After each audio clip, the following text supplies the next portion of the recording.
The structure of these is that we usually do like 45 minutes to an hour talk and then 30 minutes to 45 minutes of discussion.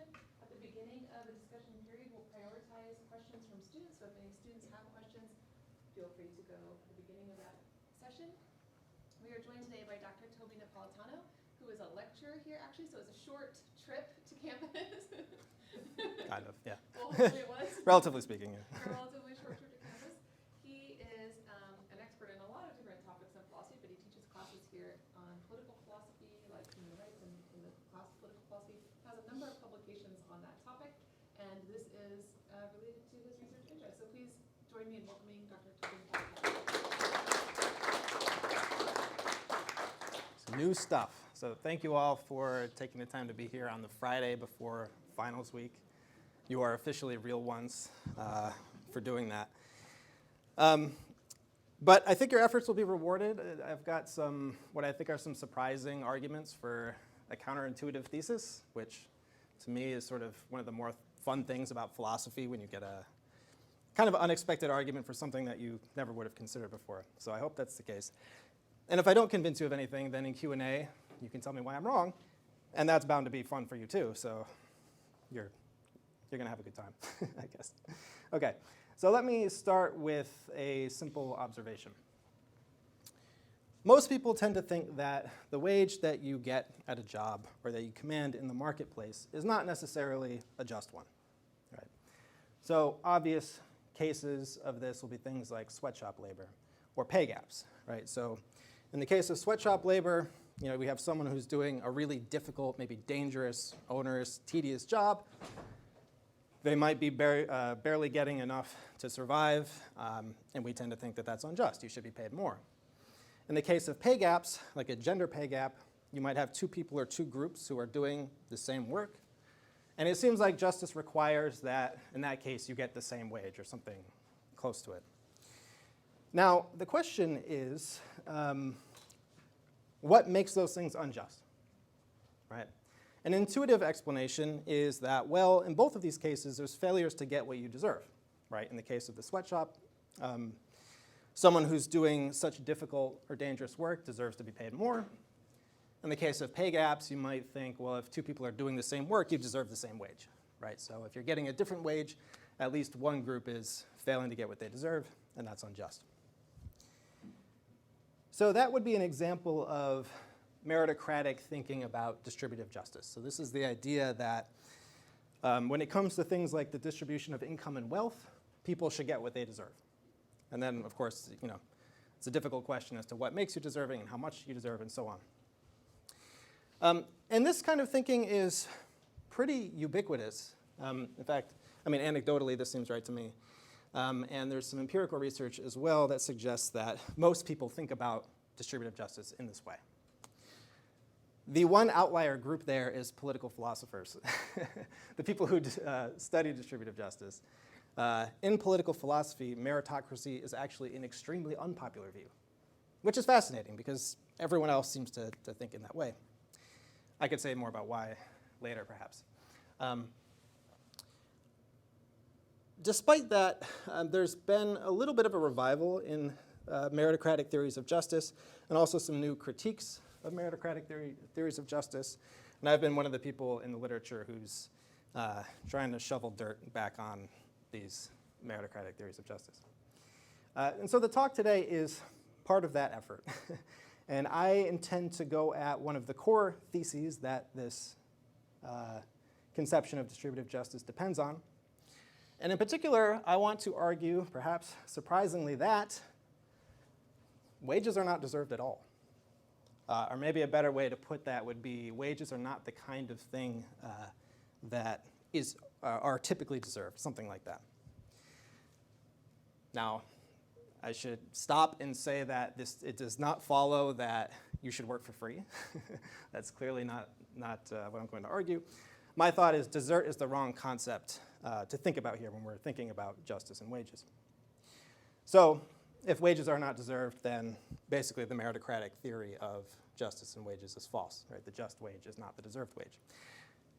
And I should say, too, there's a lot of arguments here. Many of them support B even if you don't buy the arguments for A. So if you walk away thinking, okay, I do think wages can be deserved, but I agree that the just wage is not the deserved wage, I'll be happy. Enough. I'd prefer if you believed A too. But. So that's the negative portion of the talk.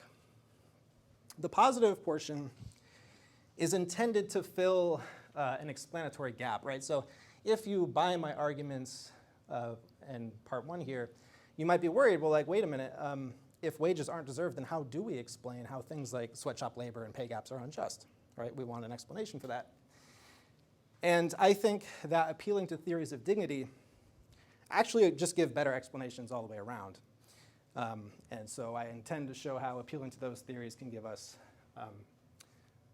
explanations for why things like sweatshop labor and pay gaps are unjust, and so we don't need to appeal to desert at all for doing that. I should say too, I don't mind if people have questions like clarificatory questions, something I say doesn't make sense, feel free to pause me and ask. Okay. So I want to just let you in on a guiding hunch here. This is not part of the argument. I'm not arguing for this, but I still think it's useful. So I think that the reason why it's so natural for us to think about jobs and wages in terms of what we deserve is not because that's what distributive justice is, but because of contingent features of our socioeconomic world. So I'm in effect arguing that it's kind of an illusion that arises when, for instance, a decent wage is typically needed to live a decent life. That is a contingent fact about our world. And that employers typically have, as I say, considerable advantages in bargaining power. Right? Employees tend to be far more vulnerable. They're in a far less powerful position compared to employees. And so, right, that's what makes it plausible to think of a job like a kind of prize, right? Like, we badly need this thing, and you might compete with other people, so it kind of seems like a prize. Prizes and rewards are sort of definitionally things that you can deserve. So if you're thinking about jobs and wages that way, you'll think about it in terms of desert. Now, I do just want to, like, while I think that's kind of natural and intuitive, and this is how we often think about it, I think there's another part of us that should reject these intuitions. Anyone worked a really crappy job? I have. It's not a prize. What are we talking about, right? Like, that's absurd. I also think that, right, you do your work at your crappy job, and now, as a reward for that work, you deserve a wage. I actually find that almost insulting and patronizing. So I just want to register like that other intuitive part. Again, it's not part of the argument, but just PSA, I guess. Okay. So let me say some more things now about the concept of desert, because it's kind of a niche concept in ethics, despite the fact that we make claims about who deserves what all of the time. I'm guessing for people who have had an intro ethics class, for instance, you might not have encountered this notion hardly at all, right? Who deserves what? And as you are also probably familiar with, right, philosophical terms are terms we use in ordinary discourse. We do make claims about what's right and wrong, who knows what, who deserves what. And then the challenge for the theorist, because the way that we talk in ordinary discourse is very messy, right? So the theorist often has to kind of decide which uses are legitimate uses, which ones aren't, because they're trying to carve out a concept that is clear enough to be useful in theoretical explanations. So desert, I think, is particularly bad in that respect. Right, so the desert theorist is trying to carve out a notion of desert that's distinct, for instance, from mere rights and obligation, so that there can be a useful concept in ethical theory and ethical explanations. So at minimum, I just want to distinguish desert from both of these notions. So first, the fact that someone deserves something does not entail that they have a right to it. So an example here will be something like, someone could deserve a tip or a raise or a bonus or whatever, but they don't have a right to it until someone actually gives it to them, right? That's how rights work. Likewise, the fact that someone has a right to something also does not entail that they deserve it. An example here would be like an inheritance, right? That's like a classic case of something that is probably almost never deserved. But you have a right to it when someone gives it to you. Further, the fact that someone deserves something does not even entail that they ought to have it, right? You would only think that if you think that dessert is the most important thing, but that's a very marginal, radical view that most people don't have. It's not uncommon in the context of criminal punishment, for instance, for someone to think that, yes, some people maybe can do things that are so bad that they deserve to die. Does that mean we should have the death penalty? No, right? Because giving people what they deserve is not the most important thing. Other things matter too. And then finally, the fact that someone ought to have something also doesn't entail that they deserve it. So an example here would be something like cases of need. So if someone doesn't have food or basic shelter, that fact might be sufficient to ground that they ought to have those things, and maybe that we ought to give it to them if we can. Does it follow that they deserve it? No. Do they? I don't know, right? I mean, honestly, on most theories of desert, you probably, this is going to sound weird to say, and this is reflective of how the theoretical notion departs from how we ordinarily talk, but on most theories of desert, you don't deserve basic needs. Sounds bad. You should have them. Maybe you have a right to them. Do you deserve them? I don't know. Who cares, honestly, right? So again, I think this is necessary because in ordinary discourse, again, we will say deserves in all of these cases, right? But in the theoretical context, it's a distinct notion. So again, now it should be clear that when I say wages are not deserved, I am not saying that you shouldn't have them. I signed a contract. I have a right to that wage, right? Do I deserve it? I'm going to say no. All right. And yeah, what we can say is this is just a weak, uncontroversial idea. If someone deserves something, then we have some reason to ensure that they get it. So that's just to say that desert counts for something. How much? Don't know. Now, maybe I should pause here, and you might be like, all right, so when are you going to tell me what it is to deserve something? Give me the definition. I have bad news. Basically, no one in the literature tries to give a reductive explanation of what it is to deserve something. There are no definitions for desert. It's apparently too fundamental a concept. So what you do is you impose various principles and constraints on usage, again, in the attempt to have a clear, workable concept. So, sorry. Really quickly, I'll just go through, because you also might wonder, okay, like what do people say about what makes you deserving of a wage? And there's a few different kinds of theories. So there's a contribution-based views on which, the question is, how much are you contributing to society, let's say, by doing your work? However much that is, you deserve a wage that's proportional to that. On other views, it's about not the outcome of your labor, but the effort that you put into it that makes you deserving. And then finally, on other views, the question is, how much of a sacrifice, how difficult, things like how dangerous or how risky is it for you to do this work? The more you're sacrificing, the more you should be paid. And finally, there's pluralist views which just combine these.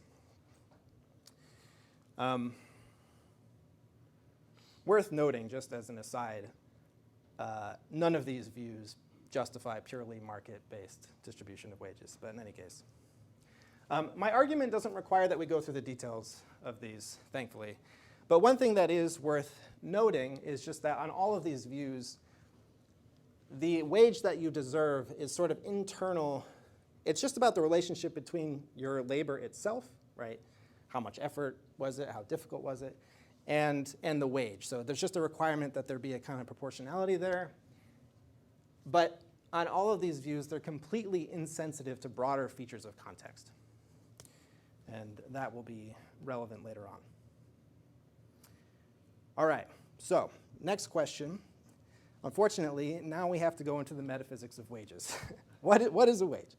And so there's a recent paper from Jeffrey Moriarty, who's a business ethicist, where he argues, in effect, that One of the reasons why it's so difficult to pin down what a just wage is, or even to talk about that, is that we have different ways of conceiving of what a wage is, right? And depending on which way you conceive of it, a different moral logic becomes more appropriate. So for instance, if you think of a wage as a reward, as I said, that's kind of definitionally something you can deserve. So you will be thinking in terms of the logic of desert. If you think of a wage as an incentive, now you're asking, okay, what will be the effect of my giving this wage on my employees? Right? Maybe I can increase their productivity if I pay them more, et cetera.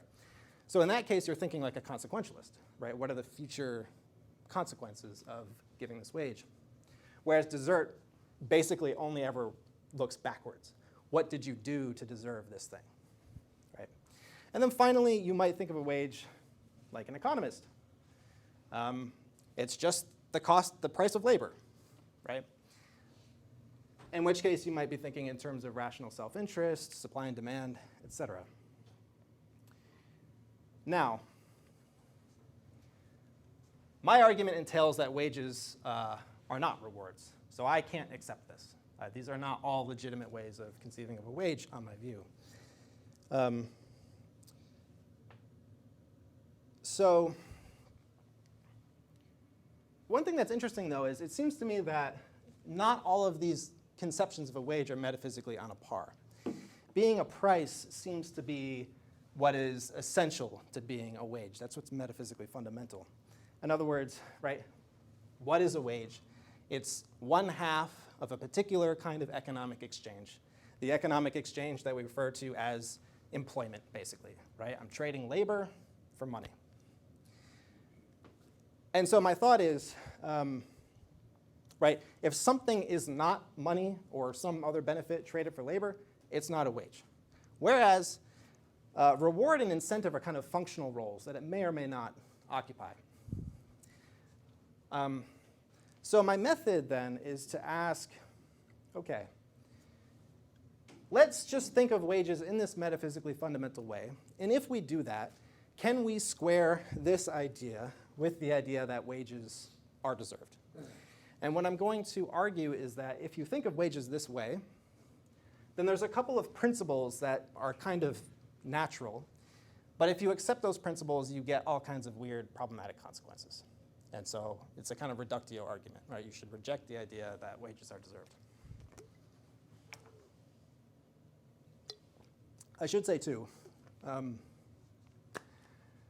no one in the literature actually argues that wages can be deserved, because no one takes themselves to have to argue for that. So instead, right, it's typically like this. We assume that wages can be rewards, and then we ask, what would make you deserving? But I'm trying to ask the more fundamental question, can they be deserved in the first place? Okay, so again, if a wage is just one half of a certain kind of economic exchange that we call employment,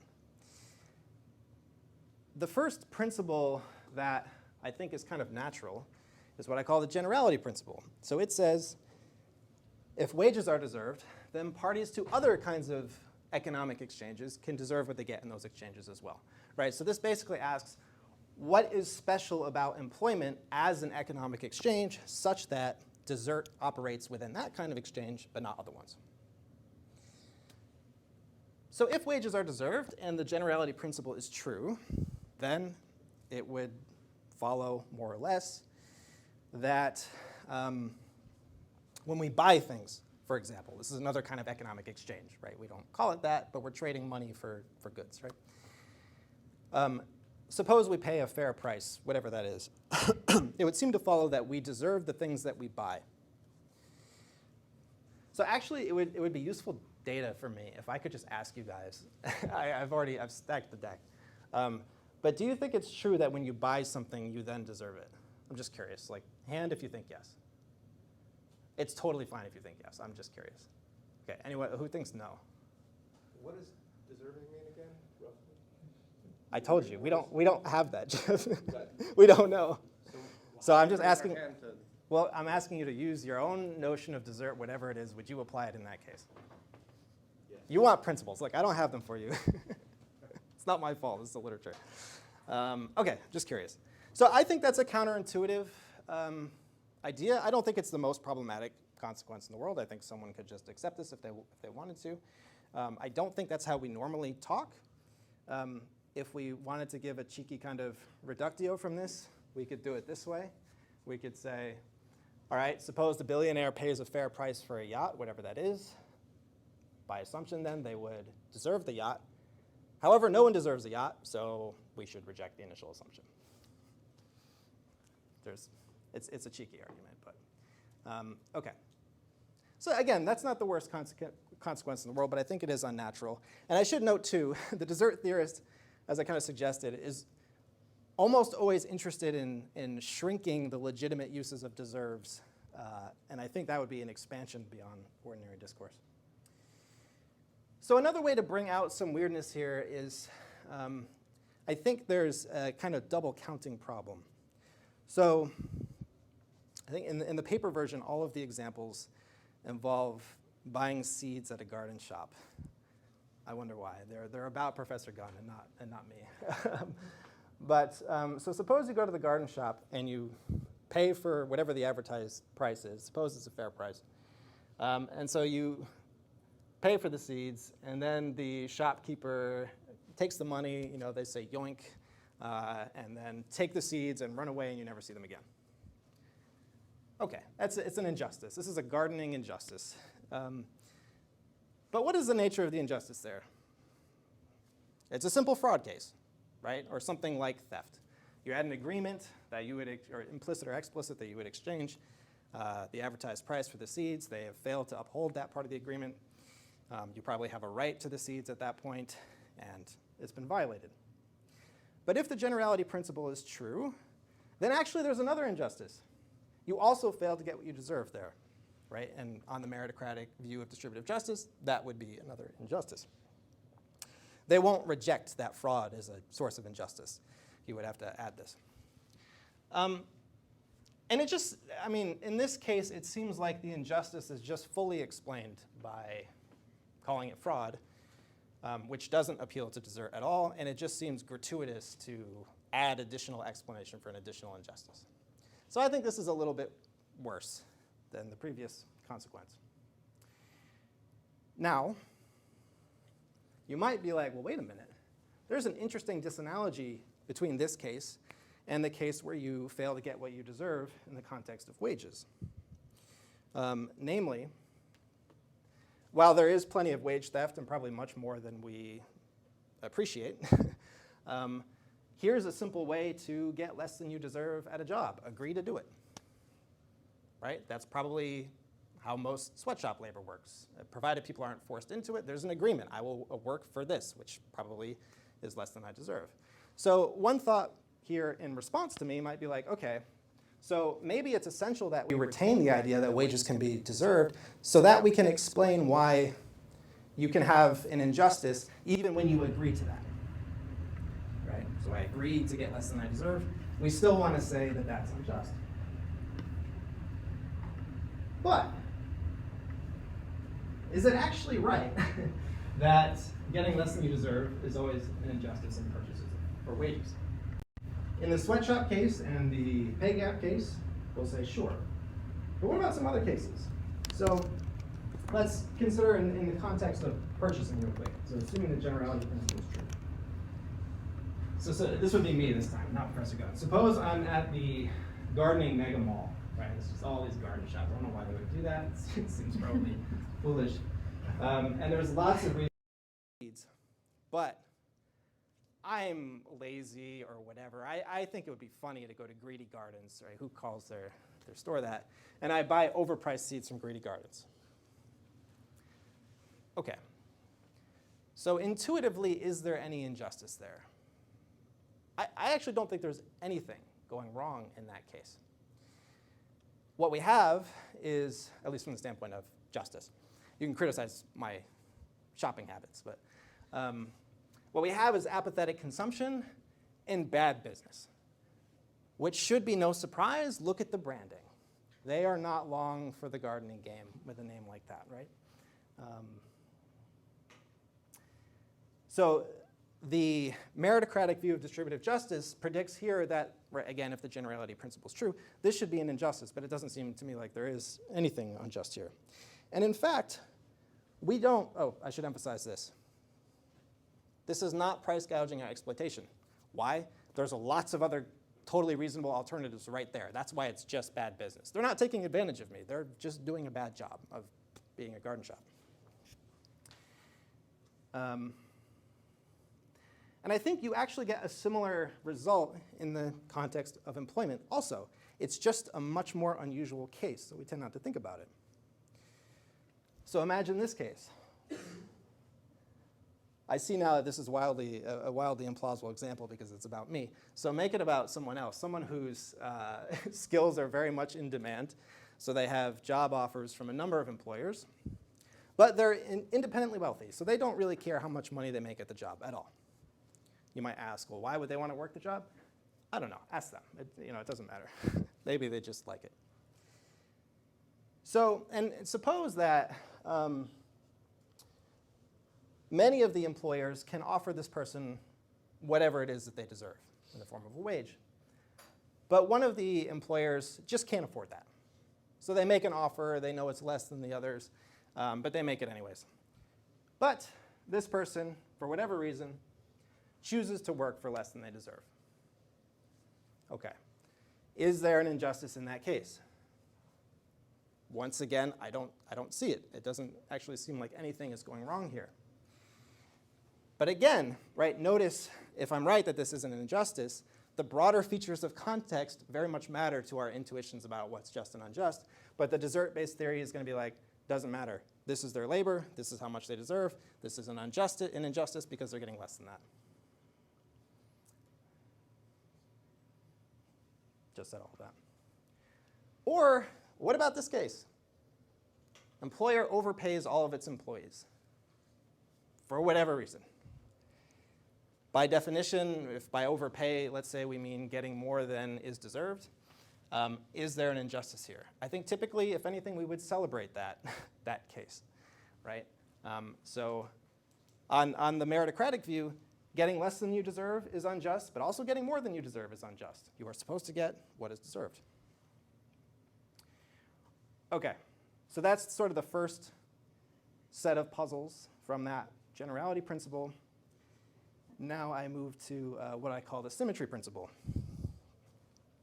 So in the case of the generality principle, the underlying question was like, okay, well, why think employment is special as a kind of economic exchange?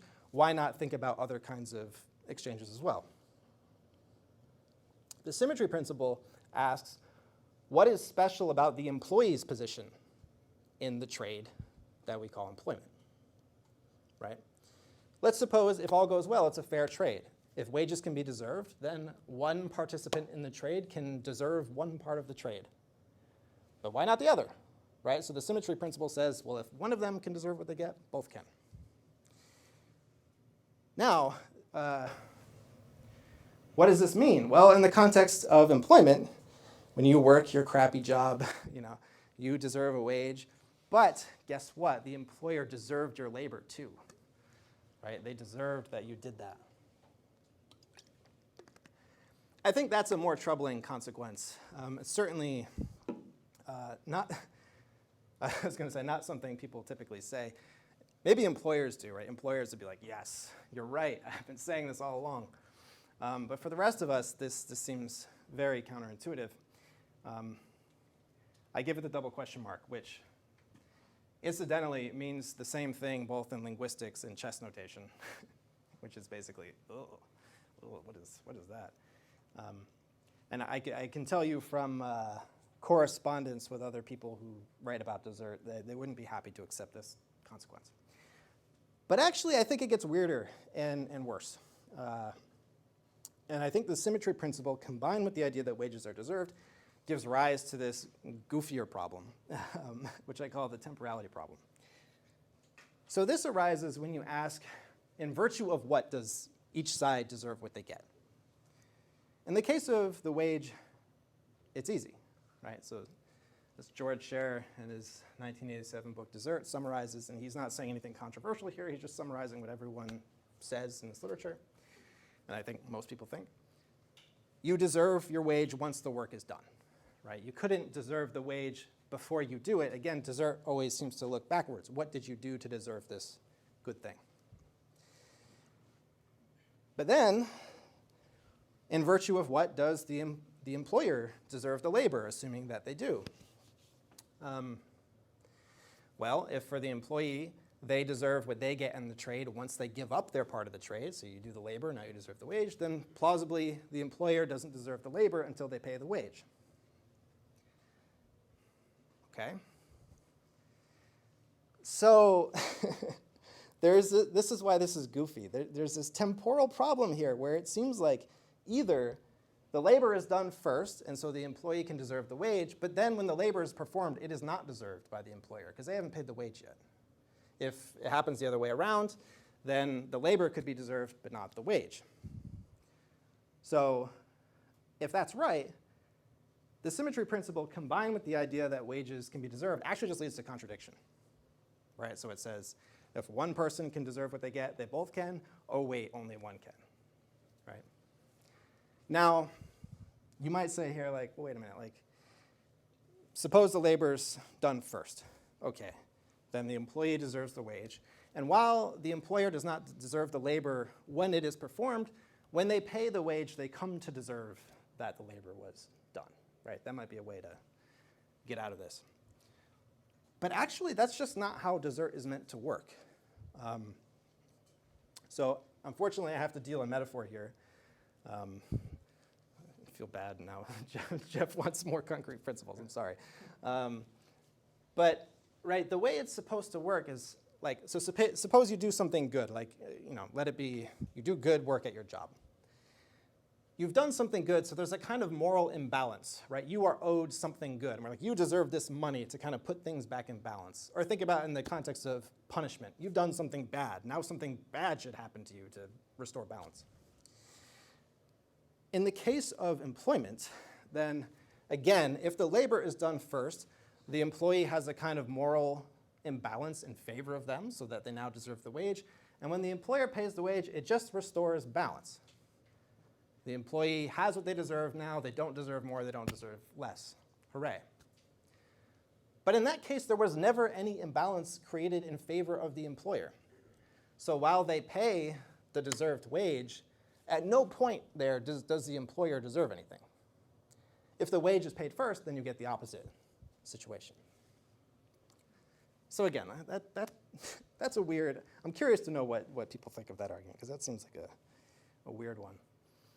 Now maybe you think, okay, well this is just a practical problem. Maybe if we had like the gas pump model where, as we perform our labor, value accrues to our bank accounts in real time in perfect proportion to the value of our labor, or something like that. But actually in that case, then no one would deserve anything. Because you just move forward in equilibrium, right? There's no balance created. You anticipate that there would be an imbalance, so it's just sort of even the whole way through, and no one deserves what they get. All right. Hopefully that made some sense. So those are the negative arguments. Let me just sort of sum up the dialectical options here. So I said that the generality principle and symmetry principles seem natural if you think about wages in the kind of metaphysically basic way. It seems arbitrary to me to just stipulate that no, employment is special, no, the employee's position is special with respect to how desert works. But one option is to give an argument that those principles actually are false, right? So that very well could be the case, and then you avoid all these problems. But we would need to see that argument, right? I don't know it, but it might be out there. Another option, of course, is that the principles are true, but maybe there's some way to avoid the bad consequences. This is all of the job of all of you. Let me know. And then my preferred route is to say that the generality principle and symmetry principles are vacuously true because wages are not deserved. So for people who have had quick logic callback, the principles were conditionals, right? The left-hand side is like if wages are deserved, so I reject that, and so the conditionals are true. So you might have been like, why are you arguing against these principles by showing that they lead to ridiculous conclusions? you only get those ridiculous conclusions if you also assume that wages are deserved, right? So again, it's a reductio of that position. Okay. So let me now move to the positive proposal. Because again, you might be like, okay, this stuff is all weird. I don't know what to think about it. But I do know that sweatshop labor and pay gaps are unjust. And if desert gives us our best chance of explaining why those are unjust, we should hang on to that. So now, again, I want to argue that different dignity-based explanations actually do a better job. And the simple idea is that sometimes a wage can constitute an indignity. And when it does, it may also constitute an injustice. And as we will see, they can be much more sensitive to these broader features of context that I argue that the desert-based explanations will struggle with. Okay, so here I appeal to Susie Kilmister's recent theory of dignity. Students who have had my human rights classes will be familiar with this. So I'm just going to give a really quick sketch of this and really quickly apply it to wages, because that's all the time we have. So there's a couple of interesting features of this view. Number one, it's a social view of dignity. So as I say, well, more specifically, on this view, we have dignity in virtue of being subject to certain kinds of social norms, the dignitarian norms. I'll say more about what those are. This would contrast to like a naturalist or Kantian kind of view of dignity, where maybe you ground dignity in some capacity of human beings, rationality, agency, et cetera. And one of the things I like about the social view is that on the naturalist view, right, if you're grounding dignity in something like personhood, to get from there to a very specific indignity, I often find that the explanations are hard to give. They're kind of hand-wavy and not as concrete. So this is one of the reasons why I like the social view. Another interesting thing about this view is it splits dignity into sort of three strands, as she calls them. And I think the best way to illustrate these is by way of example. So first, there's personal dignity, which, as I say, we have in virtue of the norms that we hold ourselves to. So these are like, what things do I have to do in order to maintain my dignity, right? It's about your own view of what that requires. Social dignity depends on the norms of the community, which might, of course, depart from your own views about what dignity requires. And then status view is kind of like social dignity, except that it attaches to particular positions. So probably every community has some dignitarian norms around, for example, how you may appear in public, right? We know that there are some ways we can appear in public and there's nothing weird or embarrassing or shameful about it, and there's other ways that we could appear in public where we would be debasing ourselves. So just to illustrate the way personal and social dignity can come apart, you can imagine a nudist who thinks, there is nothing more ennobling than to appear before my fellow human creatures the way God made me, right? So they go out in public completely naked. They're not bothered. They are maintaining their personal dignity because that's what they think is required. The rest of us are like, whoa, what? That is embarrassing. What are they doing? Oh my God, right? It's no mistake that, I don't know, are we is Game of Thrones too long ago? I don't know what to use as an example, but it's no mistake that public shaming, old school versions of public shaming, might involve forcing someone to walk through public naked, right? Humiliating. So again, that would be illustrating social dignity, right? Even if the individual doesn't really care, the rest of us are like, that is debasing. Kilmister's example for status dignity is being a judge. If you're a judge in the courtroom, then one thing that people should do is address you with your honor, right? That is the way to show respect, to recognize your status. Or another status that we're all much more familiar with is something like college professor, right? There are certain ways that we have to act to command respect and be recognized in our status, but there's also ways that, for instance, students have to treat us in order to respect us, which students are all, probably you've all you're trying to write an email, and you're like, oh God, dear professor, doctor, I don't know, right? If a student, let's say in class, and especially if I don't know them, refers to me by my first name, I'm going to be taken aback, right? Because I know that they also probably know that is a way to disrespect me and to challenge my status, right, as professor. Okay.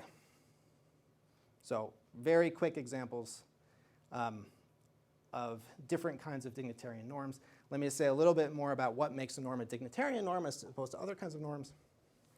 First, they can be, and they should be, distinguished from moral norms, right? Sometimes there will be overlap. Maybe in some cases, right, it would be undignified to do a certain kind of wrong thing. But there's plenty of cases where you could violate a moral norm, and depending on the community, we might not really care from the standpoint of dignity. And indeed, this is an interesting feature of dignitarian norms. They're very often not even morally justified at all. For example, there's a dignitarian norm in our society, at least, that it is deeply undignified to need assistance to use the bathroom, right? So dignity is something that comes up, for example, a lot of times in the context of elderly care, where all of a sudden, I do need help to use the bathroom. And how do I, like, this is so humiliating, right? And so this often will prevent people from asking for the help that they need, for instance. So I think that's a case where we'd probably be better off if we didn't have that norm, so that people could just get help when they needed it, and it wouldn't be so troubling. I do want to say, too, just as an aside, one of the reasons why I think dignitarian norms, the social view of dignity, is so interesting is that while, moral norms never sleep, right? There's never a time where they're not operative. They also don't care about a lot of the things that we do, because a lot of things that we do are kind of morally neutral.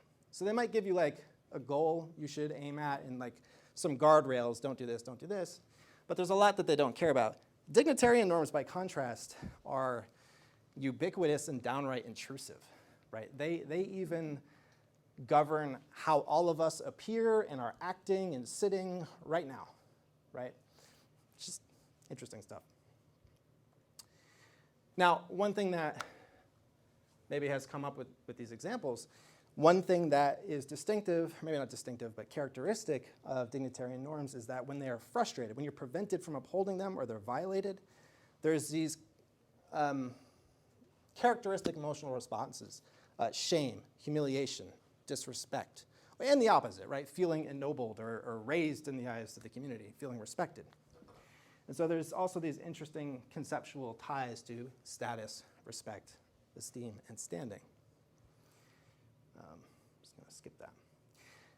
One thing that should also be clear is that, again, interestingly, while these norms are sometimes completely arbitrary and not morally justified, we care about them deeply very often.